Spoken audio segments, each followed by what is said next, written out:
पाणी पुरवठ्याची पद्धत.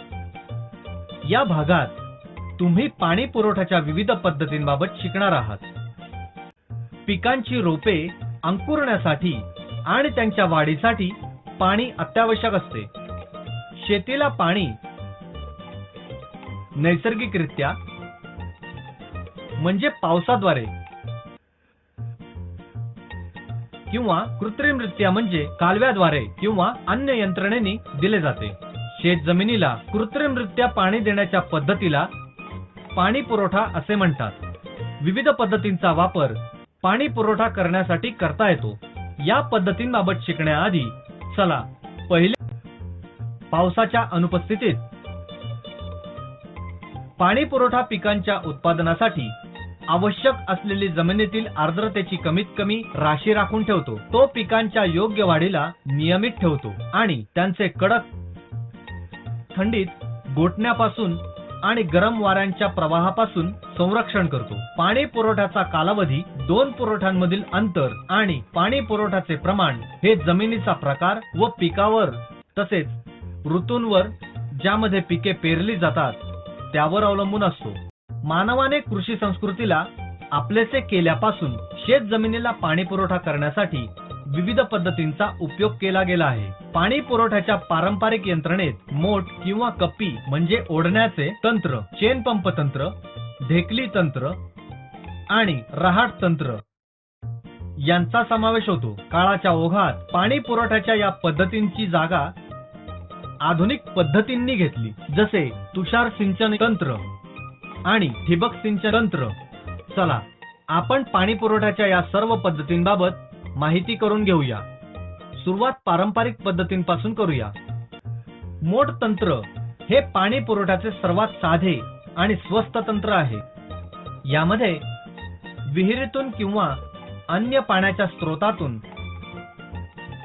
दोराने बांधलेल्या बादलीद्वारे पाणी काढले जाते. दोराला एका कप्पीवरून दिले जाते आणि नंतर एका जनावराला त्या दोराने बांधले जाते. जनावराला विहिरीपासून दूर उताराच्या जागेकडे चालायला लावले जाते आणि जनावराला बांधलेला दोर ओढल्या गेल्यामुळे विहिरीत दोरीला बांधून सोडलेली बादली पाणी घेऊन वर येते. पाणी नंतर कालव्यात रिकामे केले जाते आणि शेताला पाणी पुरवठा होतो. चेन पंप तंत्रात दोन चेनने जोडलेली मोठी चाके एकमेकांशी एका कोनात ठेवलेली असतात. एक चाक स्रोताच्या जवळ असते आणि दुसरे टाक्यांच्या जवळ असते. चेनचे एक टोक पाण्याच्या छोट्या तळ्यात बुडलेले असते. चेन बादल्या वाहून नेते.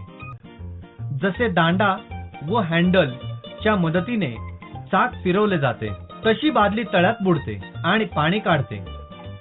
नंतर चेन बादलीला वरच्या चाकाकडे वर उचलते, जिथे त्याला वरच्या डबक्यात कलंडवले व ओतले जाते.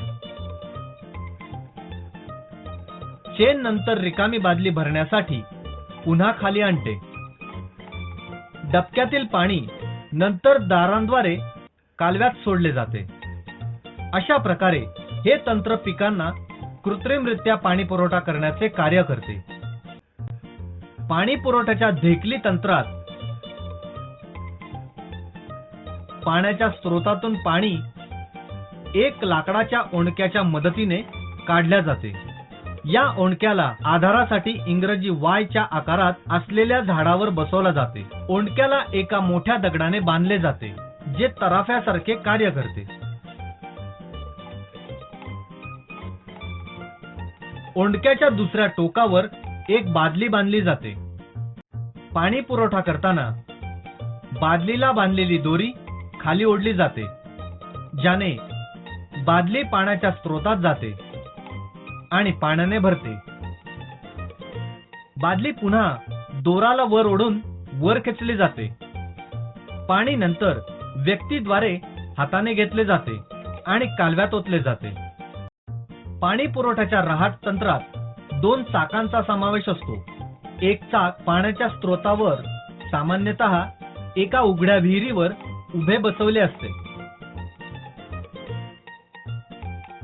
आणि दुसरे एका अंतरावर आडवे बसवले असते.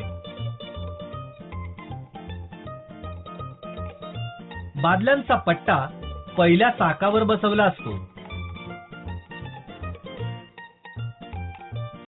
आणि दुसऱ्या चाकाशी एक बैल, म्हैस किंवा उंट बांधला असतो. जसे जनावर चाकाला एका गोलाकार हालचालीत ओढून गोल फिरवतो,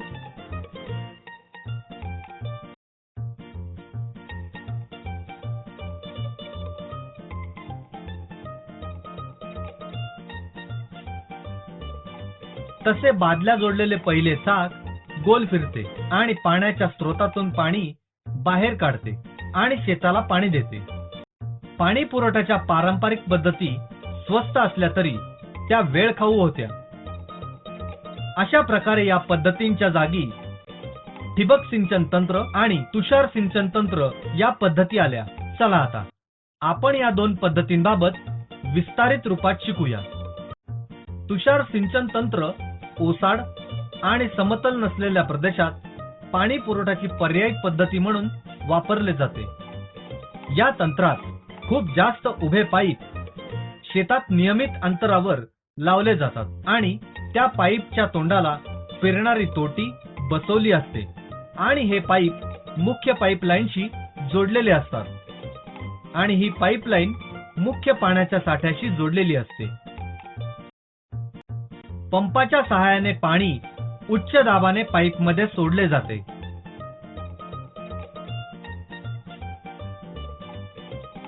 पाणी फिरणाऱ्या तोटीतून फवाऱ्यासारखे बाहेर येते. हे काहीसे पावसासारखे असते. पाणी पुरवठ्याच्या ठिबक सिंचन तंत्रात पाणी पिकांच्या मूळच्या क्षेत्राकडे किंवा जवळ थेंबाथेंबाद्वारे दिले जाते.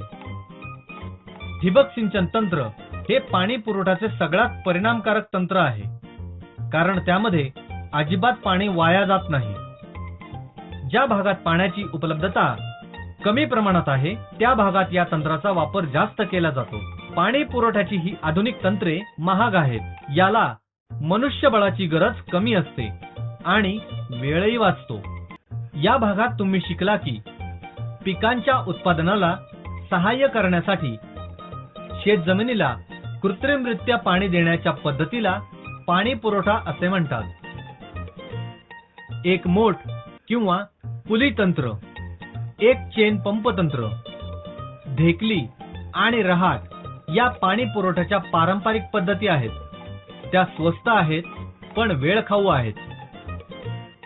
तुषार सिंचन तंत्र आणि ठिबक सिंचन तंत्र या पाणी पुरवठ्याच्या आधुनिक पद्धती आहेत. त्या महाग आहेत पण त्याने मनुष्यबळाची आणि वेळेची बचत होते.